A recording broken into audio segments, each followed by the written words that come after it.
লিবিয়ার বেনগাজিতে অনুষ্ঠিত ১৩তম আন্তর্জাতিক হিফজুল কোরআন প্রতিযোগিতা ২০২৫-এ বাংলাদেশের হাফেজ আনাস বিন আতিক তৃতীয় স্থান অর্জন করেছেন। তিনি পূর্ণ কোরআন হিফজ ক্যাটাগরিতে প্রতিযোগিতা করে ৫০,০০০ লিবিয়ান দিনার পুরস্কার লাভ করেন। প্রতিযোগিতায় ৭৫টি দেশের ১২০ জন অংশগ্রহণ করেন। চূড়ান্ত পর্বে ১৮ জনকে বিজয়ী ঘোষণা করা হয়। বাংলাদেশি প্রতিনিধি হাফেজ আনাসের সাফল্য দেশের জন্য নতুন গৌরব এবং আন্তর্জাতিক কোরআনী মঞ্চে দেশের অবস্থান দৃঢ় করেছে।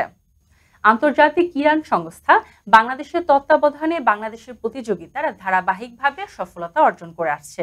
২০২২ সালে সালেহ আহমদ, ২০২৩ সালে আবু তালহা ও মুস্তাফিজুর রহমান, ২০২৪ সালে মাহমুদুল হাসান আন্তর্জাতিক কোরআন প্রতিযোগিতায় স্বীকৃতি পেয়ে দেশের গৌরব বাড়িয়েছিলেন।